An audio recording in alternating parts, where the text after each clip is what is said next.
Unboxing the Garmin Forerunner 255. Here is in short why I got this watch. I began with a Galaxy Fit. I then upgraded to the Active 2.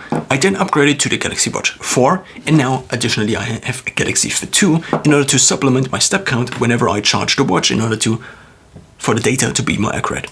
The Galaxy Watch 4 serves two functions for me. It is a smartwatch and it also is my fitness tracker. The problem is it is a compromise between those two. And by getting a professional fitness watch like a Garmin, I can access now Garmin Connect, which is kind of the best approximation, I think, to an overall system that incorporates all the different aspects. There are also other versions of systems that also track HRV, so additional metrics Samsung Health doesn't track. But these systems, like Whoop, like Aura, have the downside of being on my finger, because Aura is a ring, and Whoop is an additional tracker that is not a smartwatch. But I want a watch, and the maximum of trackers I can wear, I think, is 2, so I would replace my Casio on the left hand, on the left wrist of the left hand, and still have my Galaxy Watch. Why do I still need my Galaxy Watch? Because the Garmin watches, at least, do not have LTE usually. There is one version, the Forerunner 945, which does have LTE, but this seems to be discontinued because the 955, the follow-up model, doesn't have LTE anymore. I can access apps on this watch. I can control, for example, my camera on this watch. I can pay with Google Pay or Samsung Pay, and with the watches on Garmin, you can also pay with Garmin Pay. But that's not of any use if you don't have a phone that is connected to the internet, and the watch is connected to the phone via Bluetooth, so therefore you could just use your phone. So therefore, paying with Garmin Pay only, I think, makes sense if it is a standalone service. Of course, you can still pay out of convenience to not take your phone out of your pocket, but the main thing I want to have is a backup phone on my wrist, and this is what the Galaxy Watch 4 offers me. The main problem is that I have to charge it 2 or 3 times in a given day if I want to track my sleep as well as all of my workouts, and I still then track my steps whenever I'm here working and charging the watch. Samsung Health as a system, as an ecosystem, is also fairly limited and seems to appeal to a broader audience. In Garmin Connect, for example, you can set up challenges for different things, for different metrics with your friends. And in Strava, you can also do this. Strava is kind of a Facebook that actually is kind of a social service, social site that allows you to compare yourself to your friends in terms of sport activities. Garmin Connect also has similar features in which you can set up races and so on and so forth. There are also challenges. In Samsung Health, the only challenges there are step challenges. You can do step challenges with your friends, but what if you do swim? What if you don't go for a run or for a walk, but instead go for a bike ride? Then all of this step data doesn't really align incentives that make sense the most. I also want to use my phone less, and Garmin Connect offers a web version, whereas Samsung Health is only on my phone. Of course, there are different options like Suunto, like Polar, like you could also switch into Apple, but only if you have other Apple devices. I do not have other Apple devices. And Garmin seems to be the leader, and not all of my friends, but all of my friends that are kind of into this also have Garmin. So it's also kind of a networking effect, you could say. I ordered already the Whoop because it seems to be such a simple interface with recovery and also with strain and so on and so forth. So you can see how much work you did, how much workload you did, and how much recovered you are. It also tracks HRV, which is seemingly a very interesting metric, and Samsung Health again doesn't offer this. In addition, Samsung Health kind of is limited more on the tracking side, so I think it only uses GPS, whereas the Garmin watches also uses the Galileo, and I think there is also something called GLONASS, so basically different GPS services in order to increase accuracy. What I read in the past is that Samsung Health only creates data points whenever running and using GPS every 5 seconds, whereas Garmin does every 1 second, so therefore for this reason alone it's more accurate. Often I just go for a run with the Galaxy Watch and I just start the run without waiting for GPS, and what often happens is that I track the run and I know that it is 5 kilometers because I tracked it before, but Samsung only finds a signal here, and for this reason it then just displays it as a 3-kilometer run. And of course the paces then are all messed up, and if I then look into my paces, into my personal records, then they are just completely off, and I don't know if I can trust the data. But the main thing about recording data is that you can, at least to some extent, trust it and then make informed decisions about it. But if this was my fastest run ever, or my slowest run ever, because it was only 3 kilometers and it didn't account for the rest of the kilometers, therefore the speed is way less than I actually ran, then this just doesn't make a lot of sense. I'm also already supplementing my step count with this here. In terms of the Garmin lineup, there are 2 entry-level series, the Vivo Active and also the Venue series. Both come with AMOLED screens, which are nice and also more smartwatchy and also offer more smartwatchy features, but they only come in gray and they also don't come in the sizes, so this is a 40mm version. I wanted to have a smaller watch in order to make it less likely that I want to take off the watch at any given point in time. And if I, now for the next period at least, for testing this, I am wearing 2 watches, I mean, it makes just sense to have 2 smaller watches, I think. If in addition to the watch you also wear a cover on the watch, then the watch is bigger anyway. So for this reason, I didn't opt for a watch that is like 43, 45 or 46 millimeters. On the left side here we can see the Venue, which also comes in an Apple Watch version, kind of. Then we see the Forerunner, which are watches for runner. The main thing is that the 955 is basically the equivalent to the best watch Garmin offers, which is the Fenix 7. And then we have an AMOLED version of this, because these watches from Garmin come with an IMP screen, which is a reflective screen that uses less battery, but is also not as nice. Then we also have kind of this very rugged version for Navy SEALs, for example, or I don't know for who they are. And in addition, we have on the other side the Vivo Active, which again also is an entry-level watch with an AMOLED screen.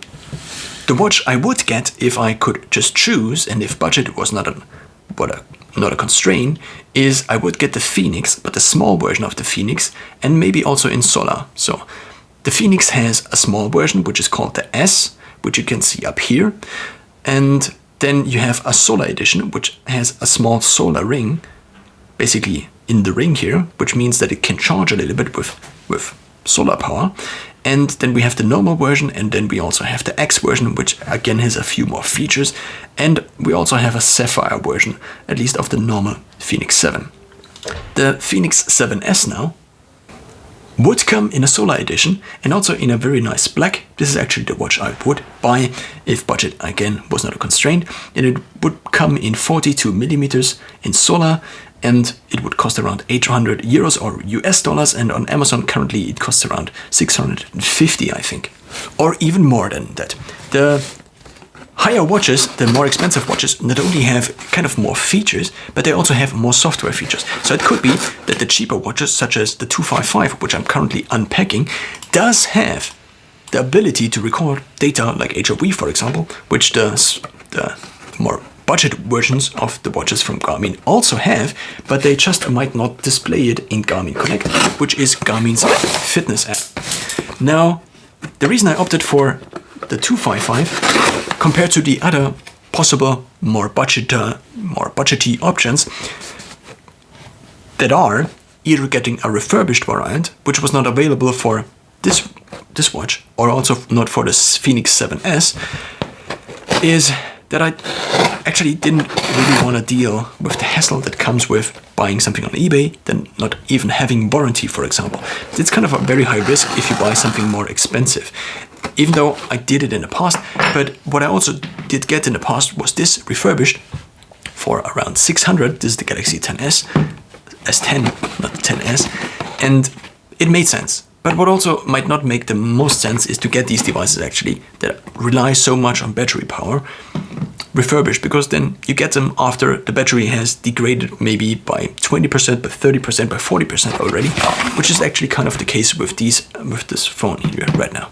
So now let's unpack the budgeto version, what you don't get with the more budgety version, what you don't get with the Forerunner 255, what you would get with the 955, but also with the Fenix 7X is, so the features you miss out on are training readiness, which says to you how ready you are for a given training, which I think is a very nice feature you could have.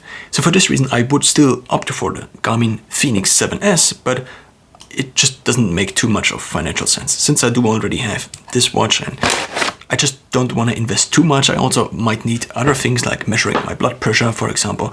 And this again costs 100 euros. So therefore I opted for a little bit of a cheaper version of these watches, but at least now can buy these compared to me then deciding to not buy again an additional watch and to miss out on the tracking and also the system of Garmin. Garmin also, compared to Samsung Health, might connect to MyFitnessPal, the calorie tracker I use, a little bit better.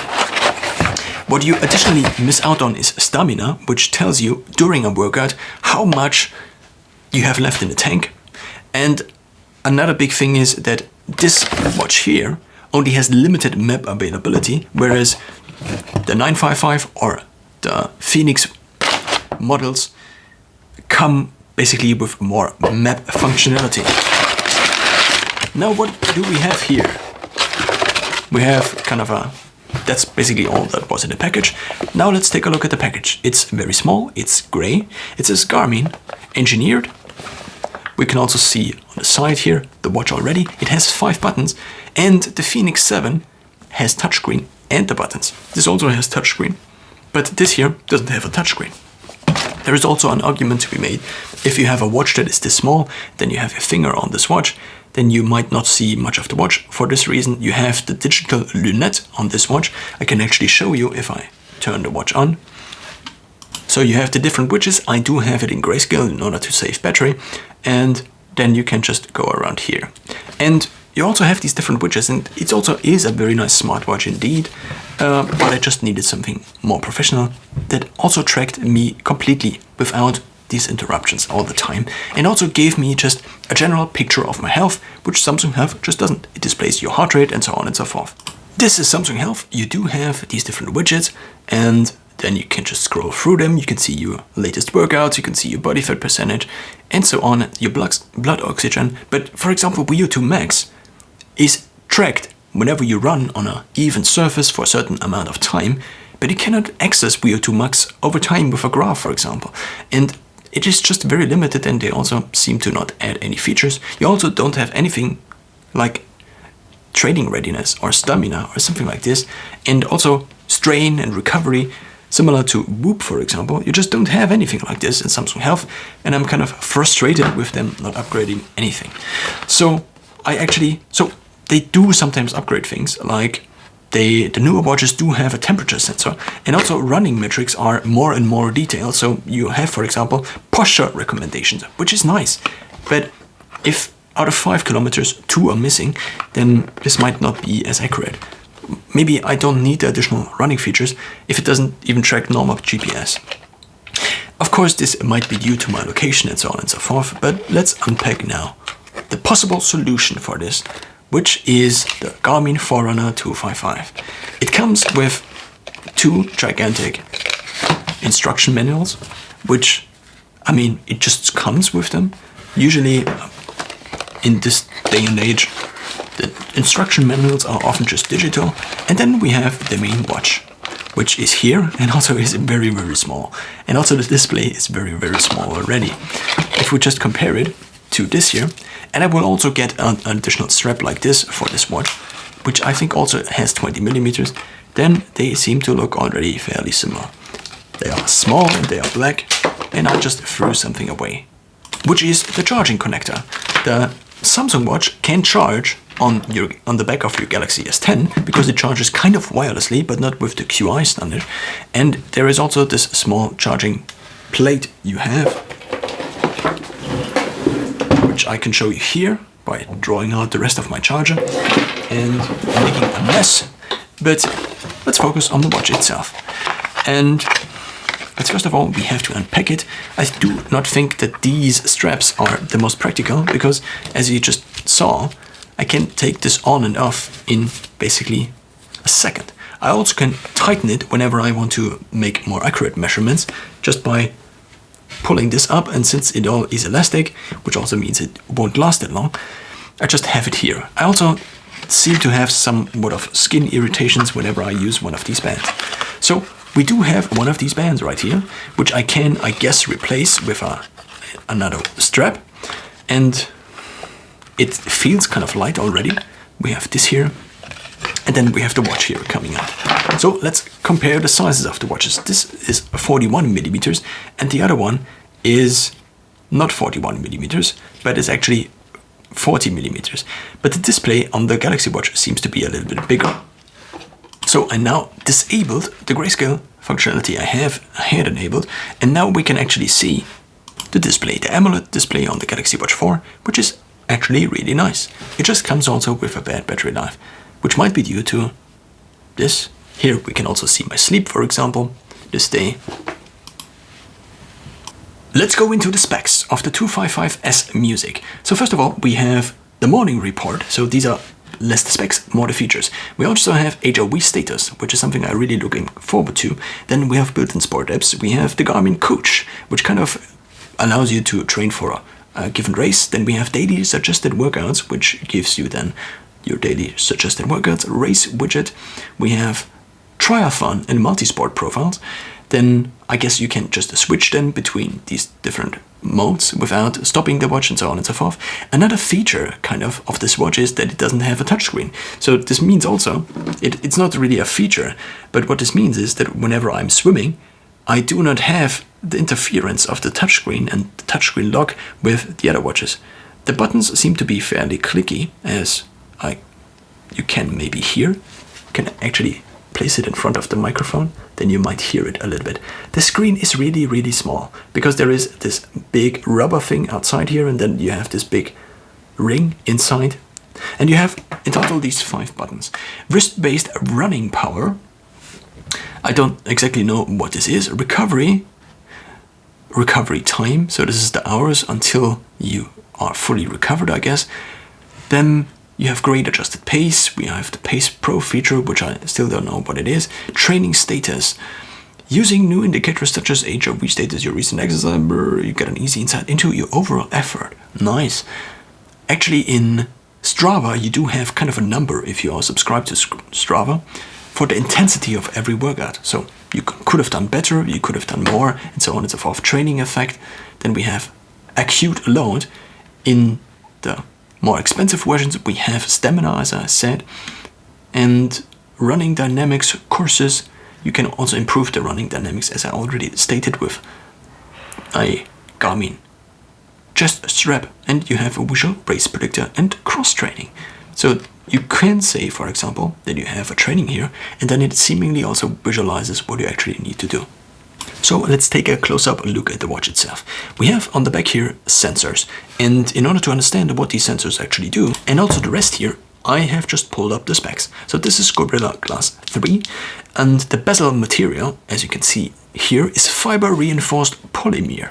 These are quick release bands, which I just learned are 18 millimeters, so this is not compatible with these straps, and I might have to look at if I can get an 18mm strap that is similar to this. I actually already almost ordered a 20mm strap because I thought it was also 20mm, but turns out it's not.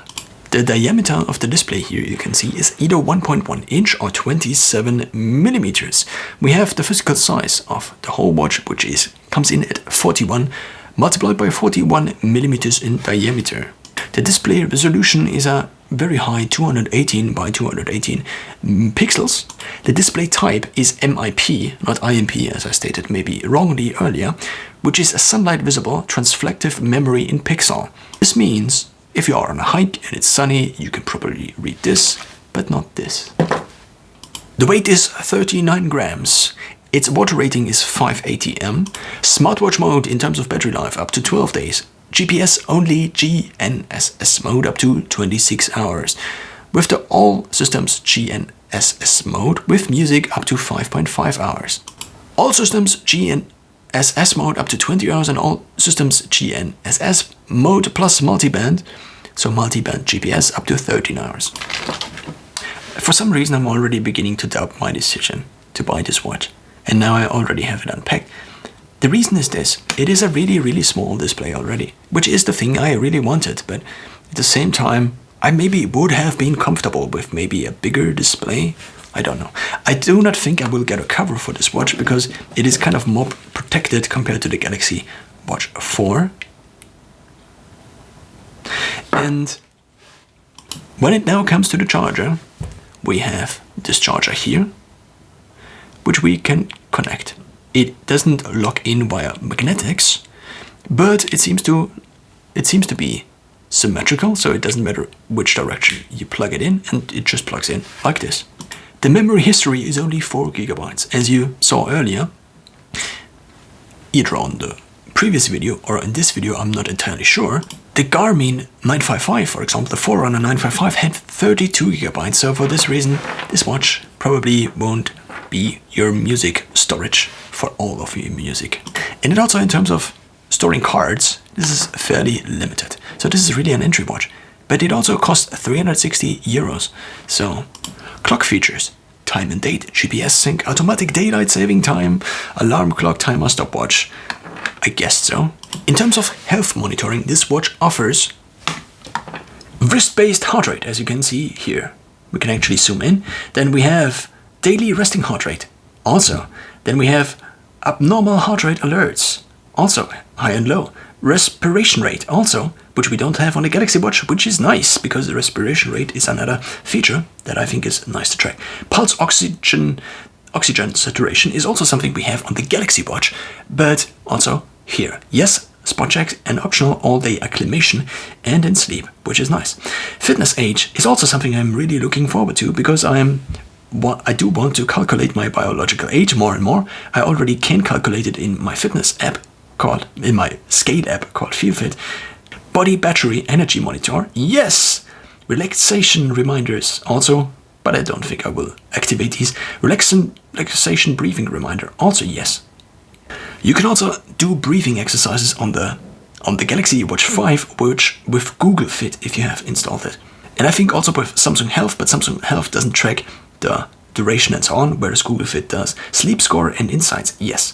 Sleep score, for example, was something that is maybe not available on the previous watches because it is a recent update. Sleep score is also available on Samsung Health. Hydration, also yes, in Garmin Connect, an optional Connect IQ widget. Women's Health, also yes. And Health Snapshot is something you can do in order to track your HRV and your pulse within like 1 or 2 minutes.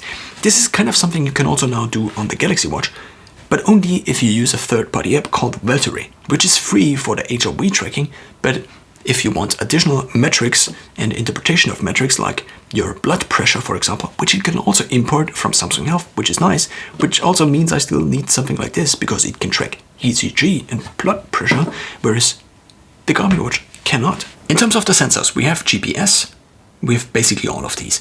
GPS, GLONASS, Galileo, multi-frequency positioning, SAT-TAG technology, which I don't know, Garmin Elevate wrist heart rate monitor, barometric altimeter, that's the correct name, compass, gyroscope, accelerometer, thermometer. That's nice, because the Galaxy Watch also doesn't have a thermometer. Man, this is something I didn't know. Connectivity, it has Bluetooth ANT Plus and Wi-Fi. Because we have only 4 GB of storage, we have only up to 500 songs. It can connect to smartphone and Android, iPhone and Android. Also has Garmin Pay, but only if you have it connected because it doesn't have LTE. Pairs with Garmin Connect Mobile. What is this? I don't know. You also do have a calendar, weather functionality, smart notifications and so on. And IQ Store. In addition, you can live track your location and share it to somebody that might be interested in your location. Maybe not a stalker, but maybe it's a family member, for example. And this is something you could do for a race, or if you do a hike that is like 2 days, you could share your live location at any point in time. Fairly nice. Then activity tracking features, step counter. I mean, I do not know how it does transmit the data though. Does it then need internet? In terms of fitness, it also has automatic rep counting. You also have the ability to capture strength workouts, HIIT workouts, yoga workouts with the additional screen, which you also have on the cheaper watches. And it also tracks VO2 max. Whether it displays VO2 max in Garmin Connect, which is something I will see, but probably will then explore in the review. There are like tons of other features which are listed here, but I don't think it will be too interesting if I now get into all of these. Also, only the features that are listed or are available on this watch are listed, and so we cannot really compare them to the other features right now. In total now, I do now have an additional watch which tracks HRV and respiratory rate, also has a temperature sensor, which is nice. I probably will try to track with both watches at the same time, maybe also compare the results, the GPS results. The problem is just that then in my data, I do have to delete these, and I do not want to have duplicate workouts in the end. So for this reason, I might just delete them eventually. So now I actually try to turn it on by pressing any of these buttons. I don't know which button it is. The back button doesn't turn on the watch. Maybe it needs first to be charged, but this would be unfortunate. So the light buttons seem to turn it on. Now it already displays, and as you can see, it is kind of reflective already.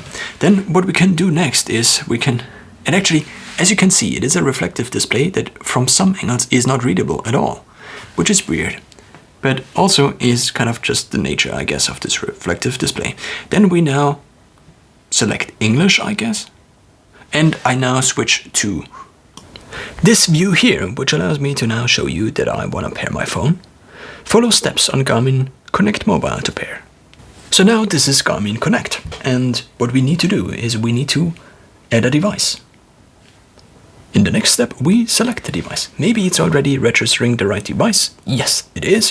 So then we click on Connected. So now it says allow. Yes, we do allow this to happen. And now we have the code on here, which we then see probably on here. And we somehow need to... So it said that we should pair it within the Bluetooth notification center. So now let's scan again. Because it didn't work, because I didn't put in the code in time. So now first we need to connect it here, and we type in the code we see on here, 20, then we try to pair. It seems to have worked, so now we go into the app again and retry, because it was not successful. The watch says also something about smart watch is not equal to Bluetooth telephone, or is equal. In here it says I need an app to use this device, and in the app it says retry. So maybe so we just try again in the app, because it seems to be connected already to the phone. Is it not? No, it's not connected. So we check again, connected, allow, complete setup of your Forerunner 255 device. Syncing! That looks nice. So now the setup is complete.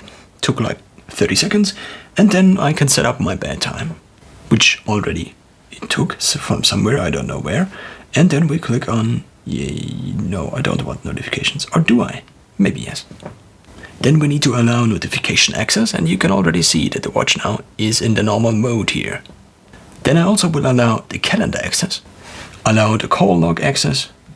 I don't know why exactly, because you cannot talk on this phone because it doesn't have a microphone, but seemingly you can do something like this.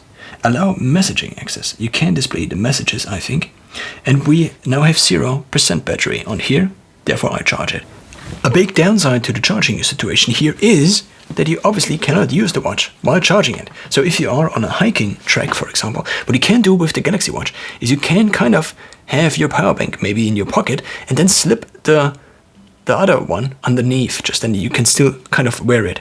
So now I'm getting a lot of notifications, which just made me realize I should disable the notifications again, because I already have them on my Galaxy Watch.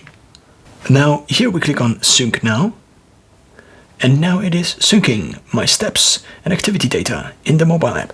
Because I'm now adding an additional device to my system, and I previously have from Samsung Health everything imported into Garmin, I don't know what now will happen to my Garmin data, but I will have to figure that out. We click on Finish here, and then we maybe take a look into the different things we can already see. But we might learn the simple basics here. So we click on Next, and now again on Next. From the watch, scroll up or down to view your glances. Okay. Now let's walk through how to start a timed activity. I think this is not something so useful. I also got congratulations for my new Garmin Forerunner 255 music. We can see live track, safety, Garmin Pay, Wi-Fi. Unfortunately now I do not have Spotify anymore. So this means, I now connect download the Connect IQ store because it said it. I also couldn't connect to my local Wi-Fi because it requires a login, which I also already have the problem on here. I figured maybe it gets it via Bluetooth, but for download of music it needs to be directly connected, which probably is bad. Until then, we can already see or take a look within the watch. So let's make this a little bit brighter, and then we can just skip basically through the training status. Use for 1 week in order to get it, it says.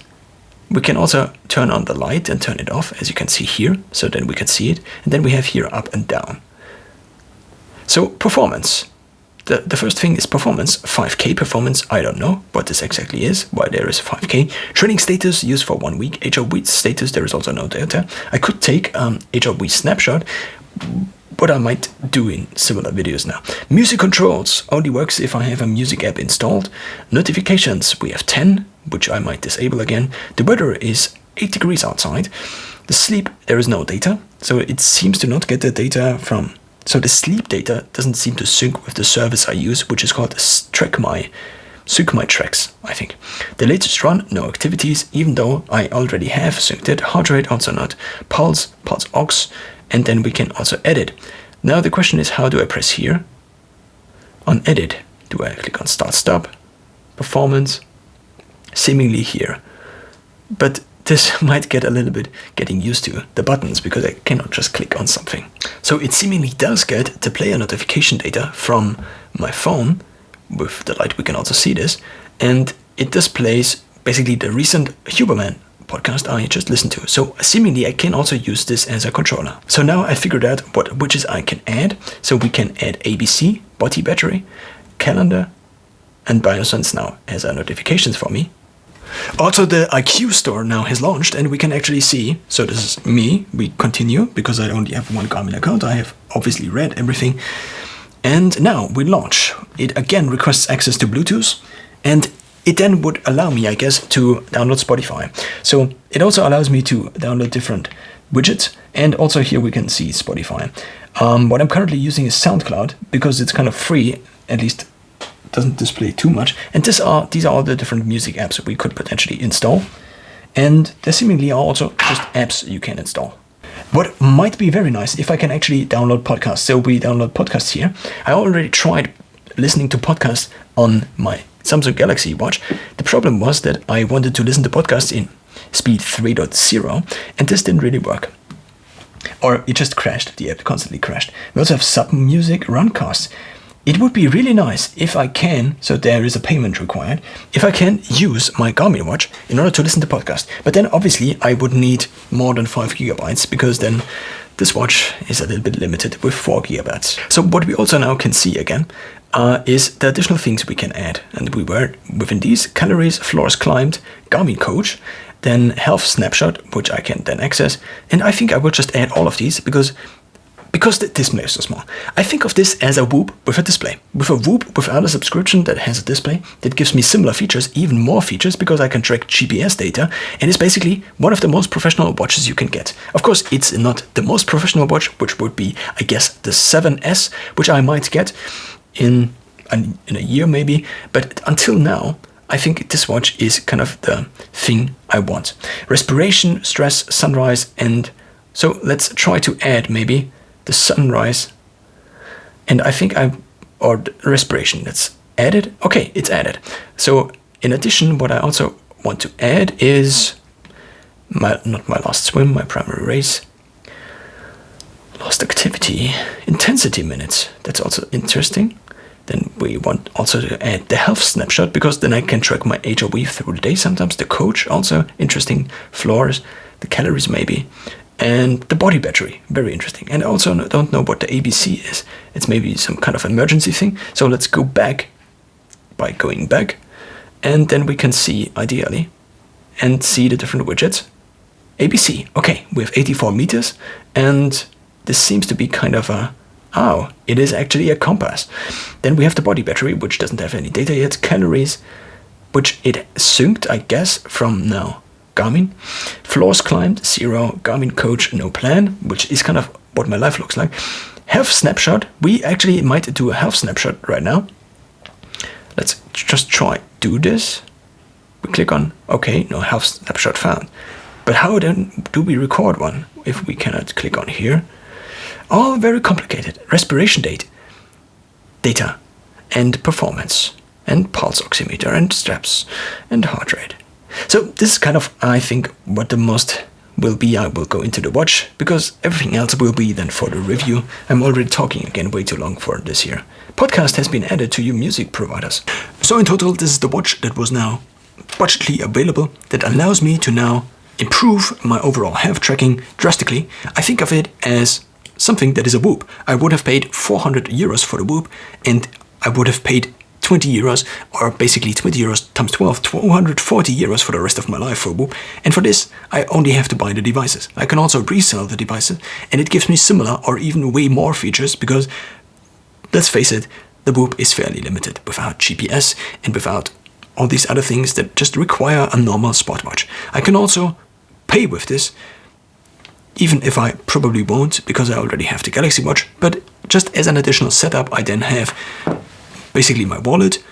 I would also have cash, maybe some kind of cash. I also then have my Galaxy Watch with 2 payment methods, and also again this, but only if my phone has still battery.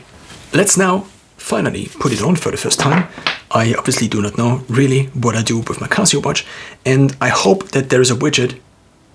And yes, there is. There is a widget that displays the seconds, just as I wanted. And therefore I can replace this, because it also has buttons. It is basically a Garmin watch on steroids, you could say. So that's very nice that it displays actually. Of course, I have to see how long this lasts. But compared to a Galaxy Watch where I cannot display anything, because then the battery life is like 6 hours or 12 hours. And I do have it on grayscale usually. I do have it basically, of course not in battery saver modus all the time, because I want to track all the different things I can track, such as heart rate and so on and so forth. And that might be why the battery life is so bad, partially. But if I didn't use it, I mean, what's the point of a fitness tracking watch if I didn't use all the fitness tracking?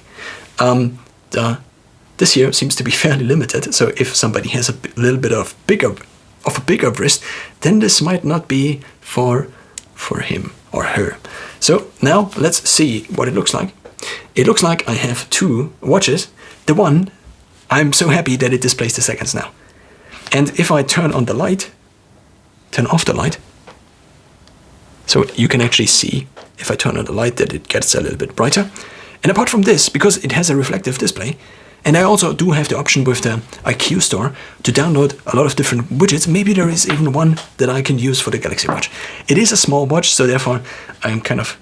The one thing that bugs me about it is that it would have been available for also 350 euros or 340, actually from the same store, but I bought it from Amazon, and then I saw it was from the same store, because I wanted to buy from a different store before that was cheaper, but it had very bad reviews, where they said it didn't accept any returns, and this is something for this much money I don't want to have to deal with. Of course, I now have the problem that I cannot get a band like this for this watch, but maybe I find something similar. Ideally, I would have identical bands with identical widths, but I cannot have it with this watch, apparently. In total, it's a Whoop. It ideally replaces this watch, so the stop functionality, the alarm, and also just taking a glance at the watch, which it does, apparently with the IMP display, so you can barely see it, but I can see it at any point in time.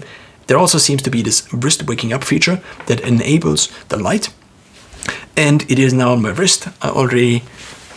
It's kind of weird, because I'm used to the weight on this hand, but not on this hand, and I'm kind of adjusting to it. And obviously, also for measuring, it would be nice if it was a little bit tighter, because you only have these small increments of loops, which you can use in order to tighten the watch or not tighten the watch. I'm looking forward to a future with much more data, and I still have to figure out how to sync these services, and probably I will in the future then track all my activities on here and use this just as a smartwatch. And a backup telephone.